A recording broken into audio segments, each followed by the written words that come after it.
The following is a Comfortably Zoned Radio Network production.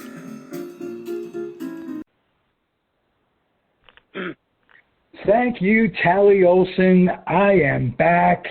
You are comfortably zoned at the 420 studio in Alameda, California, with me, Ralph Tycho, Zig, as I like to be called by my guest, Danny Peary. How are you? Zig, hi. Thanks so much for inviting me back. It's been many times I'm with you and always enjoyable. Danny, I will always remember you for writing the most complicated book on baseball that I ever read. It's wonderful. It's called We Played the Game. And what was it, 64 players interviewed? Oh, no, 65 players. We can't forget that. Well, who would I have left out? I couldn't have left that person out, so we had to have 65. Yeah, but I wanted to say, the last time I was on with you, we spoke about We Played the Game, which is the subtitle, 65 Players Remember Baseball's Greatest Era, which you and I agreed to, about is 1947 to 1964. And I did want, as soon as we stopped talking last time, I thought of an answer to one of your questions, which I sort of struggled for an answer, come up with an answer, and then I remembered what the answer was after I spoke to you. So, in case people don't remember, you asked me about the format of the book. How did I come up with it? And I came up with, lots of answers. Basically, I love oral histories and whatever. And the format, in case people did not listen to the first show, is it goes from 1947 to 1964, year by year, chronologically.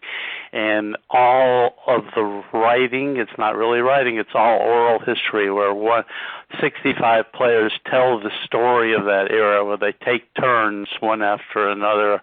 They'll talk about 1951, and then they'll reappear in 52, and all through their careers. And you asked me how I came up with that format where there's, I'm not part of the narration. It's just one quote after another through the 47 to 64. And I said it had something to do with baseball books and whatever, but it actually didn't, Zig. There was a book called Edie, if you remember, by Gene Stein. It was a bestseller and autobiography of Edie Sedgwick, who was one of Andy Warhol's superstars. She was actually the first one, and she had an affair with Bob Dylan, and he wrote several songs, even like a Rolling Stone, is about her and Just Like a Woman. So the book, and she had a very short-lived life. She lived just a few years. She died of a barbiturate overdose. But she's sort of a mythological figure, and this woman named Gene Stein, edited by George Plimpton, and they did this book. All it is quotes from people who knew her, just one quote after another, and somebody will start the story, and then the next person will take over, and whatever, and it goes through the whole book, and it kind of fascinated me. They also did a book on Robert Kennedy in the same format, but I don't know that book. It was the Edie Sedgwick book that stimulated me. That book came out in 1982, and my book came out about a dozen years later, but I still remembered the format and loved it, and I did my baseball book. We Played the Game based on that book. There's your answer. That took me months to tell you. Answer. And you also brought up a name from my baseball reading past when I was a kid.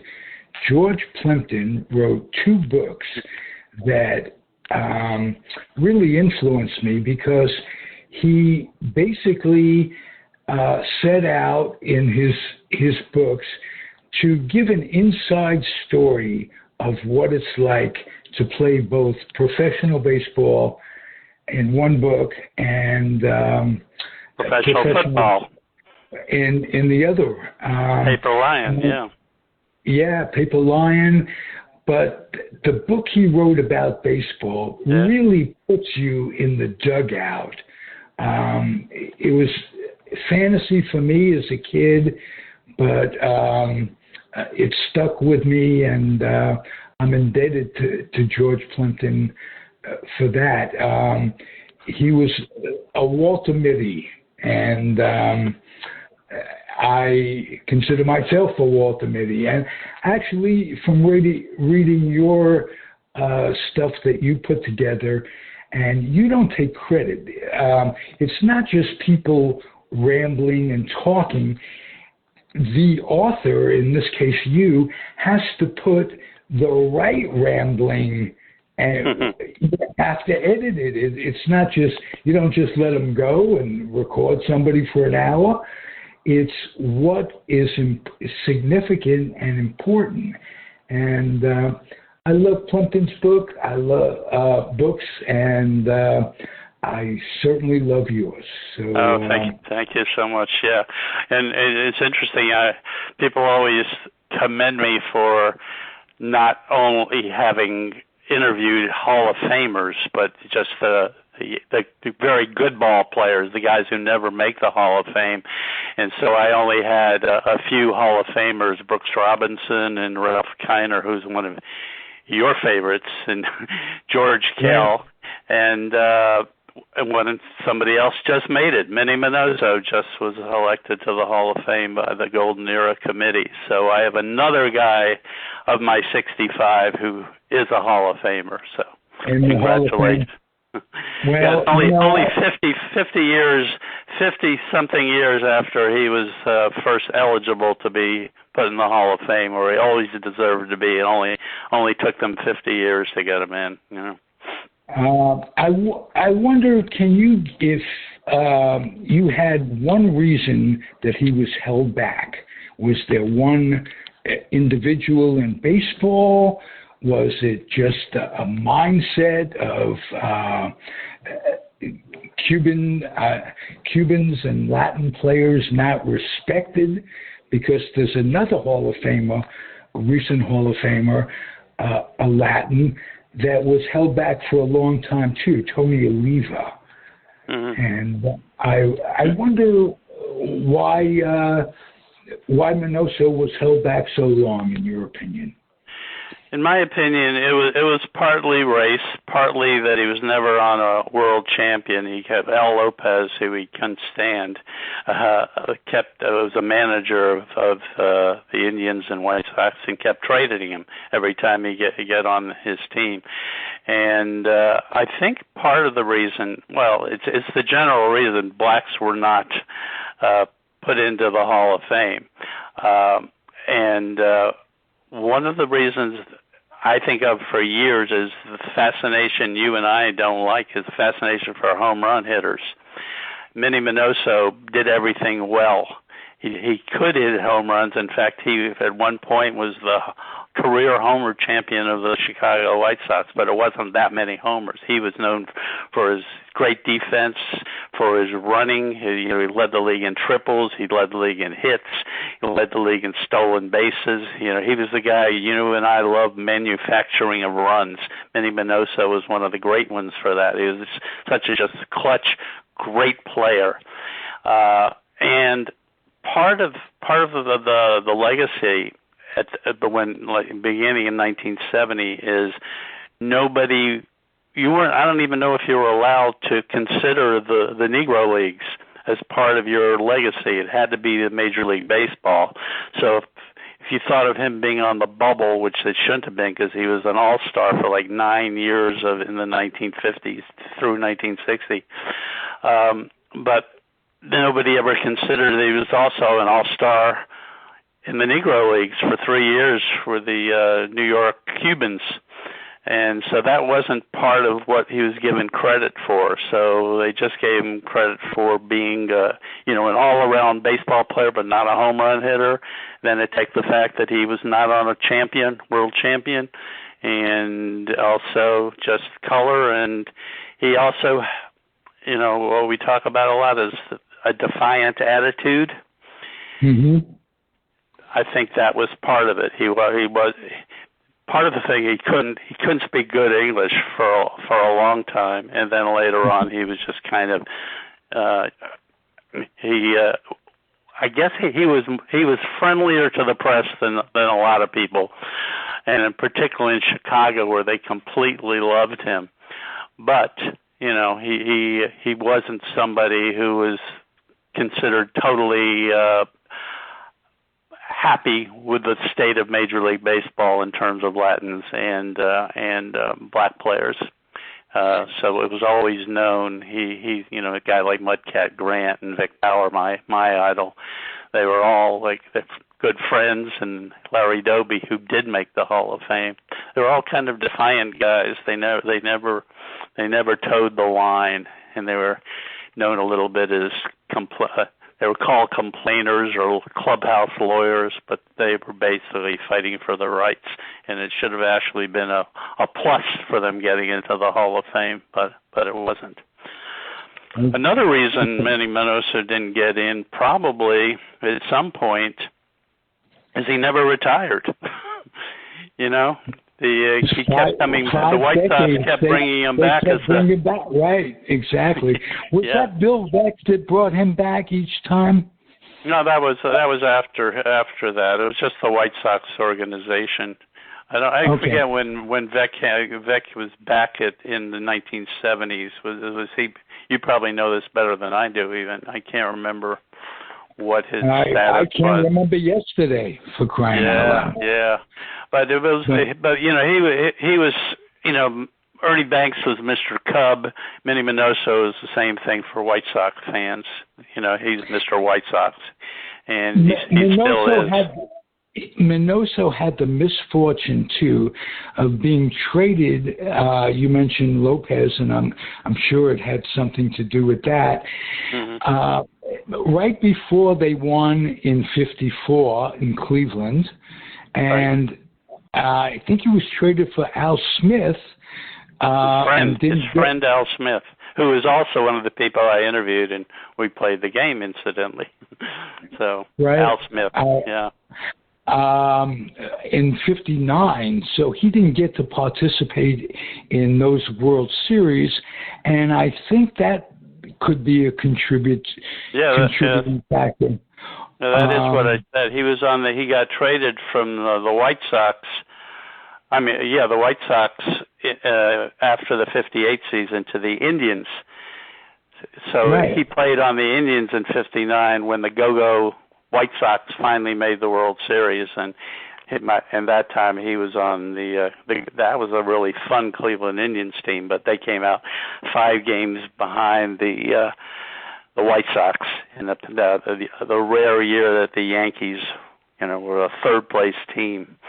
So that's all part of I think what happened with Manny Minoso. A lot of guys just get forgotten. Gil Hodges, for instance, played the last 4 or 5 years, was on the downside of his career, and then you add another 5 years before you're allowed to vote on these people. So the people are voting on players who haven't had a good year for 10 years. So it's a little hard for them to get an accurate picture of those people, and I think he suffered a little bit for that as well. Do you think also, Ziggy, he was one of the things I mentioned that he led the league in different categories: runs several times, stolen bases several times, hits. But he also led the league, and I think at some point held a record for being hit by pitches. In other words, a black player being hit by white players. So he was always known that way, even without saying anything, for being defiant. And I think that hurts him. So, oddly enough, in terms of image. Did you interview Ralph Terry? I interviewed Ralph Terry. Yeah, it's really sad he died. I never met Ralph Terry. I interviewed him for my the biography I co-authored on Roger Maris. He was one of the guys who played with Roger Maris, and he loved Roger Maris. And I'm sure Maris also loved him. Ralph Terry, of course, holds, he was part of baseball history 2 times. 2 times, and he 60 and 62, yeah. the era, really transcended the era that you wrote about. And it was very sad. It struck me. I interviewed him and featured him in my book. And a number of folks that I recently wrote the book. The book came out in September. I started writing it at the beginning of the year, and 3 players are gone from really? that I featured. Art Ditmar. I had a terrific interview. He passed away. You mentioned Mudcat Grant. We both interviewed him. And, I mean, the older I get, this is getting really sad. I've had 65 players in my book, that's down to single digits. It's very, very few of these guys are alive. It's very sad. And I get, my favorite first team when I was 5 years old were the Philadelphia Athletics, and then I liked the Kansas City Athletics and so I liked all the athletics. So you had Ralph Terry, Art Ditmar, people like that were part of my youth. Some went back and forth between the Yankees, the hated Yankees. They all end up on the Yankees if you were good, except for Vic Power, who traded because Yankees traded Vic Power before he could be their first black player. Oh, that's another thing I wanted to say about Minnie Minoso, Zig, is people didn't really make it a big deal at the time, but he was the first black to integrate first the Indians in 49 and then the Chicago White Sox in 51. That's 2 teams. He was the first black player, and we see that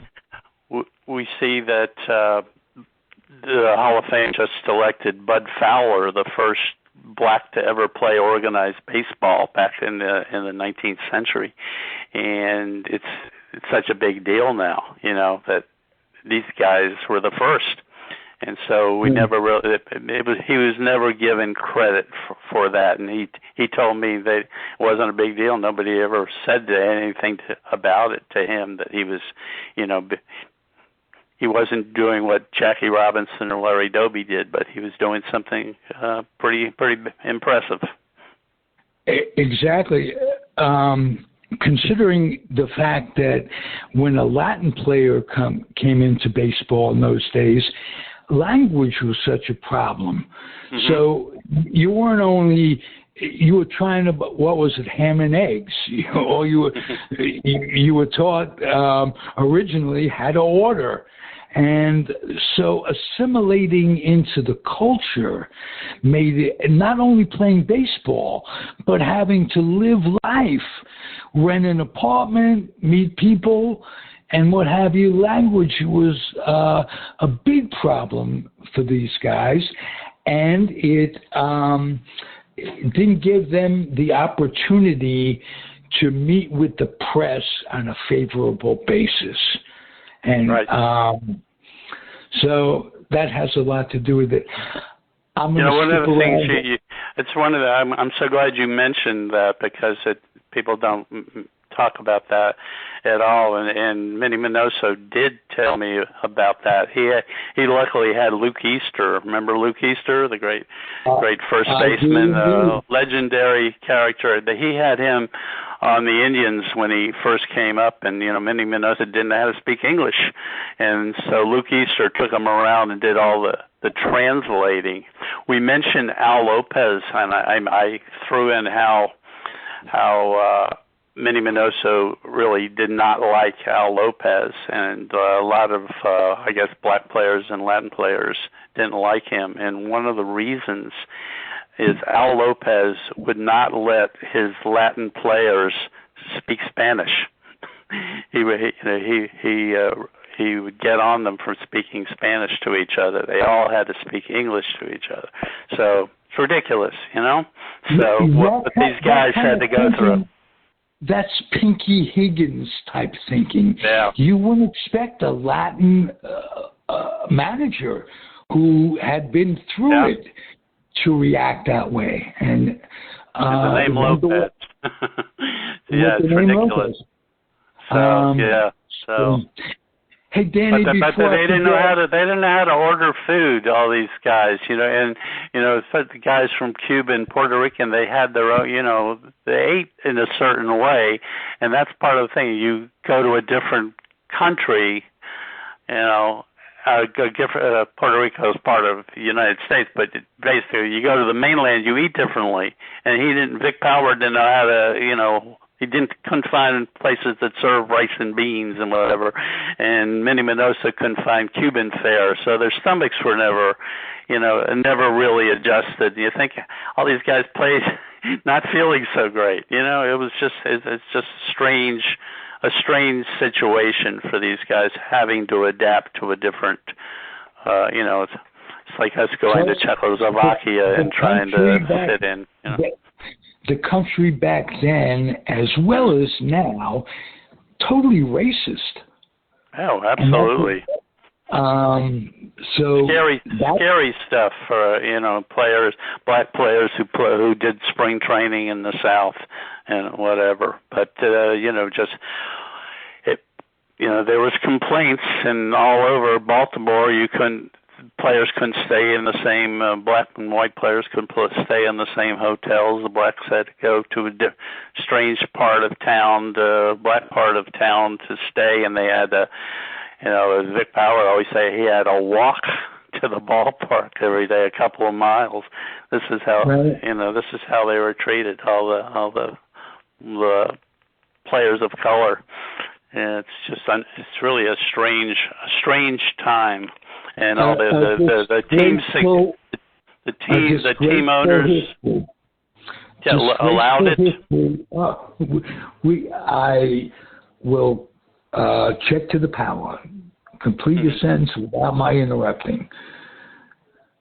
Oh no, I was just saying, it's really just a shame what these guys went through, and when they would complain, I don't want to stay across town in the black neighborhood, I want to stay with my teammate. That's considered a complaint. You're complaining to the president of your team or the owner of your team, and that's not allowed.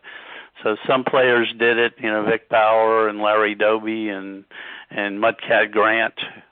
Mudcat Grant had said a really thing that always sticks with me. He said, he said everybody thought that after Jackie Robinson and Larry Doby came into Major League Baseball, the color situation was fine. There was no racism. But he said there was racism my entire career, and it was like playing with a headache. It's like living your life with a headache the entire time. That's pretty, I think that sums it up pretty well. Yes, absolutely.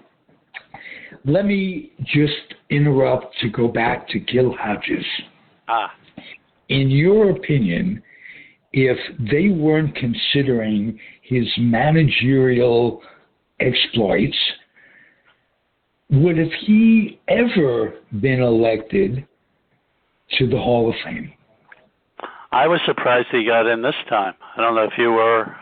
I know the family because I did a Gil Hodges. I wrote a Gil Hodges book, co-authored a Gil Hodges book. That was the follow-up to the Roger Maris. And the specific reason I did is say, this guy deserves to be in the Hall of Fame. Let me call attention to it. And we're going to do a book about him to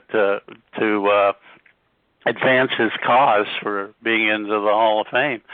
And all these years he's been turned down. And finally, a few years ago, as you said, they allowed voters to consider not just the playing career, but if they managed or coached, to add that to their credentials.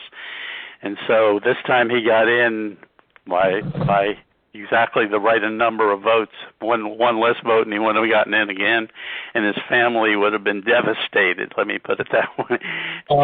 Including his widow, who's like 95 years old, Joan Hodges, And so I was so happy that he got in. And was it because they considered that he was the manager of the 1969 Miracle Mets? Probably. I'm sure that didn't hurt, and maybe he got one extra vote or two extra votes. So, I have no reason he didn't get in all those years. He was eligible since like 1969, and he just never got in. He had the most votes of anybody who didn't get in, and what's so great about Gil Hodges getting in is, when players are eligible, there are always fans around the country who say, I really want this guy to get in. I hope he gets in. But with Gil Hodges, it's been such an emotional period. You wouldn't believe how many people this Gil Hodges was the hero of, or the idol of, or the friend of. He knew so many people, just the regular people. He not only played in Brooklyn, but he lived in Brooklyn. And just the emotion around whether he got in or not was so much, and it's like a collective sigh around the country when Gil Hodges finally got in. It just really fixed things in people's minds in a lot of ways. I feel like Gil Hodges is in. I don't care if anybody else who doesn't deserve to be in gets in now. I hated when the less deserving players got in before Gil Hodges. So now anybody gets in, it's fine with me. Fine with you, including Harold Baines? Does he deserve to be in the Hall of Fame? Probably not. But I always, my arguments with people always about the Hall of Fame has to do with, less it has to do with statistics than greatness. I'm a big believer. Stats are good, and we use stats when they're helpful and they tell the story. But I always tell this joke that an older woman is walking down the street with her grandson. Another old lady comes up to them and says, "Oh, what a handsome boy! What a handsome grandson you have!" And the grandmother says, "This is nothing. Look at these pictures instead." So the joke is people look at the stat book instead of what their eyes see, and right.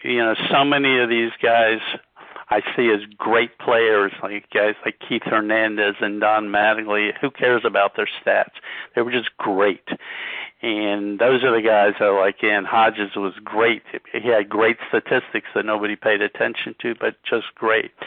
I didn't watch Harold Baines enough, so I don't know the arguments for him, among his fans. I mean, did people who watched him regularly with the White Sox, did they say, who cares about his stats? He was great. He was just a great, dependable hitter who just came through in the clutch all the time and whatever. So if there is a good argument for him getting in, like Red Sox fans want Dwight Evans to get in because they watched him every day and think he was just, who cares about his stats? He was like an unbelievable fielder, and he impacted the game all the time, and he was just a great player. And so when people say the word great to me because they watched him over and over again, that holds. Then I listen. I like the word solid, and Dave Parker was solid. Dick Allen was solid. What's the story with him, in your opinion? Why didn't he get in, and a guy like Baines got in? Well, I'm surprised. I am surprised. I think everybody is surprised Baines got in. But I am. You're not going to like what I say about Dick Allen, because I was a fan of Dick Allen, and I don't think he deserves to get in. But I'll tell you why. So he started out his career, he had about 4 or 5 great years with the Phillies, And then all of a sudden, he started to show discontent and whatever, which is fine because he got bad treatment. He had a bad history down in the South again during spring training, and there was a lot of racism involved, and he didn't really have a love of baseball, and he kept getting traded and having so-so seasons. So he had a few really good years. I thought he was going to be a Hall of Famer.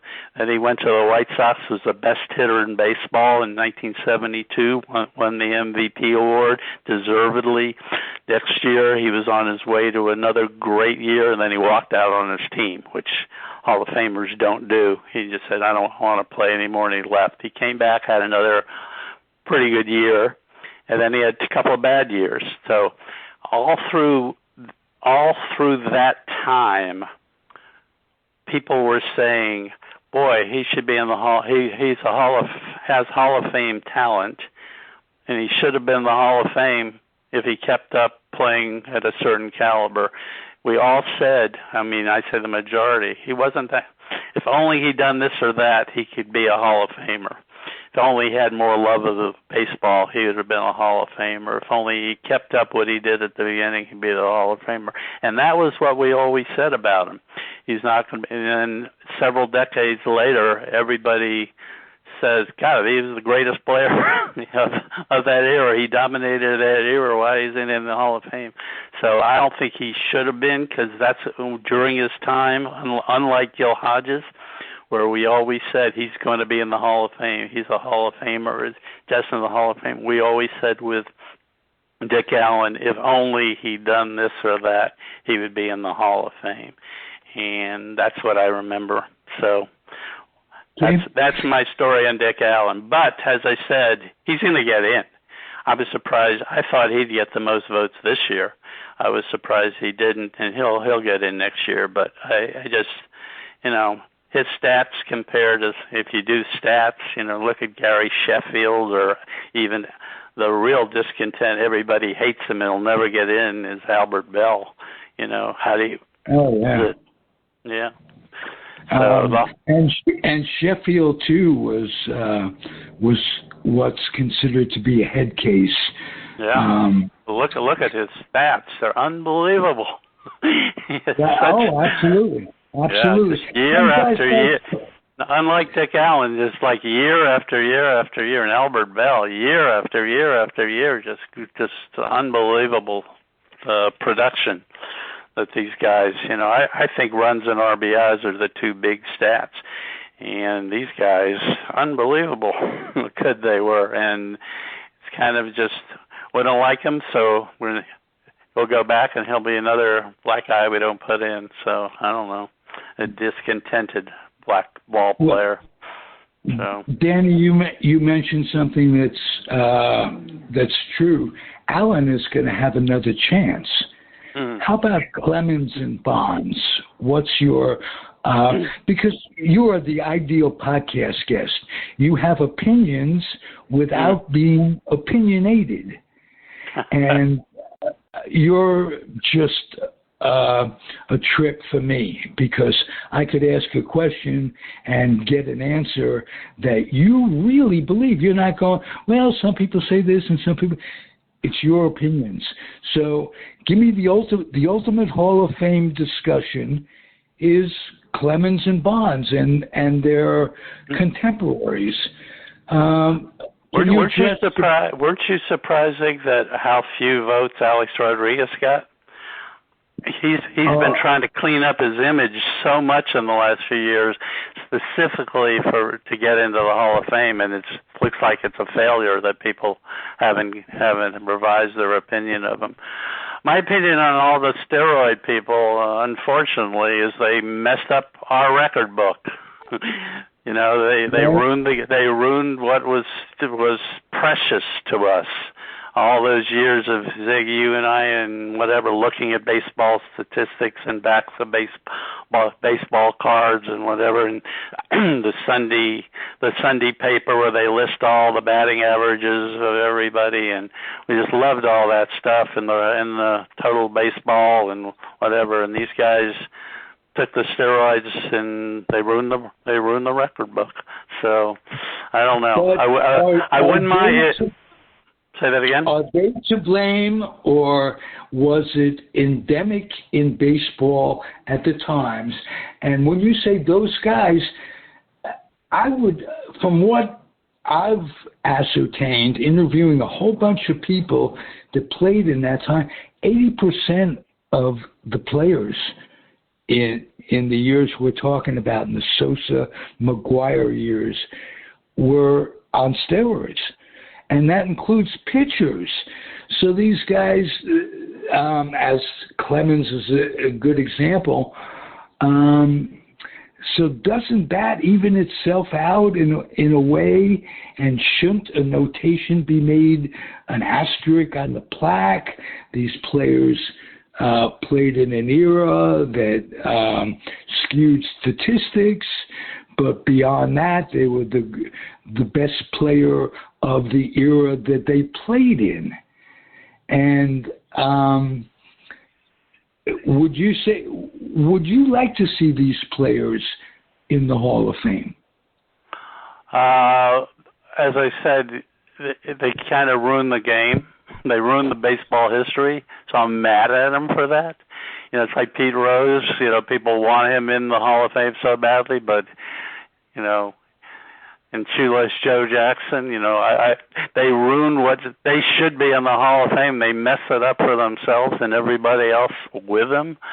You know, I'm mixed on pitchers, you know, with Clemens and whatever. I don't know what steroids do for pitchers, because I think Clemens, did anything change other than the fact that he could get back from injuries quicker, or whatever? I'm confused that way. I don't know. I don't like stuff like Brady Anderson being able to hit 50-something home runs, you know, just because he took steroids.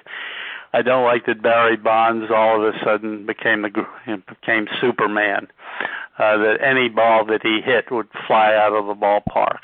McGuire also, and Sosa also. I don't know. It's I think they just messed up the game, and the 20%, you say 80% took steroids, 20% didn't.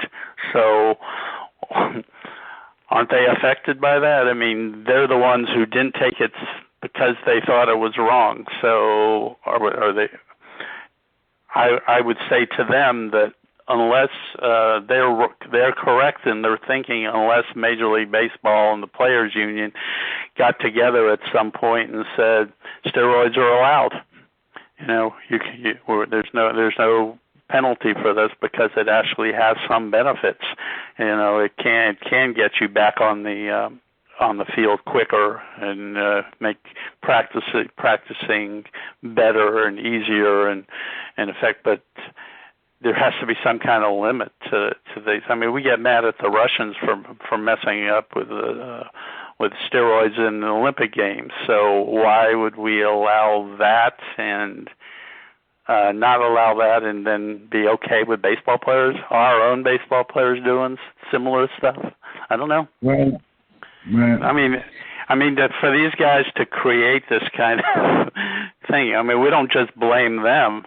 You know, it's the whole, as you said, it was the whole system, the whole, you know, coaches and trainers and owners and managers looking the other way. And so I didn't pay attention to it. You know, they all knew. You know, and so. The press and the commissioner, the press knew what was going on. Yeah. But it was Bonds or Sosa and McGuire. That was a good story. It was one of the stories that helped revitalize baseball. I don't know if you know this. I did a book with Tim McCarver called The Perfect Season, and it was about that season and how great it was. It wasn't only McGuire and Sosa, but so many different things happened that year. But that was the main story, and so much of our book is, you know, their race to see who's going to, first of all, break Roger Maris's record, and then go on and set the new record, and who's going to be the first guy to hit 70 home runs and whatever. And it was a great story, so we had a perfect season. Now and in the book we actually mentioned the fact that somebody saw something in McGwire's locker, that there was some substance in there that was getting some kind of attention. But generally, our book is all about how call the perfect season, and then they find out what really happened, and they ruined our book. So I am personally annoyed by that. That substance, Danny, was legal at the time. I don't remember the name of the drug, but they had a picture of it in his locker, and at the time, it was absolutely a legal drug. I think it became illegal after that. Notwithstanding that, there really isn't a clear answer. No, it's a sad story, isn't it? It's just sad. It's just part of what messed up baseball. I don't like these, guys getting denied. I love Mark McGwire. I'm an A's fan. I love Mark McGwire. And I thought what he did was remarkable. All these other guys, you say 80% of the guys took steroids. He's the only one who did what he did. So, Sosa did it too, but those are the two. And just over, more than one season, they just kept doing it. And then Barry Bonds. But Barry Bonds was ridiculous, I think. It just, too much. Too much with Barry Bonds. He still had to put the bat on the ball, right? And I don't think steroids changes that. Well, it does make you react quicker. It makes you recover quicker, so that from game to game, you're more apt to put the bat on the ball because you're feeling good. And hey, the worst thing about the bad thing about Barry Bonds, nobody notices. Nobody ever talks about it. It's not the bad thing, but the sly thing of Barry Bonds is wearing. He sort of was armored at the plate. He had his whole right arm covered.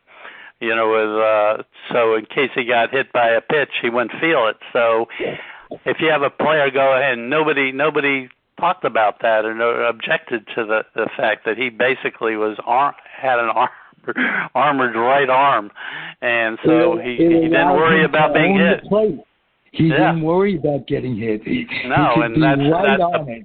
That's a big part of baseball, isn't it? Whether you're going to get hit or not, and he just didn't care because he wouldn't feel it, and nobody objected to that. But that was just part of the whole transformation of Barry Bonds into this superhuman player. The big argument is before he started taking steroids, he was already a Hall of Fame player, right? No question. And same with Clemens and whatever, and Rodriguez. They're all capable of making the Hall of Fame. So what makes these guys do such things for no real reason? They're still driven. Barry was a Hall of Famer before he even thought of steroids. Right. Clemens, look at the numbers in his late. With Clemens, he was successful well into his 30s and 40s, and after he started doing steroids. So the arguments aren't exactly the same. We're not going to solve them today. We don't have time, but I got to ask you.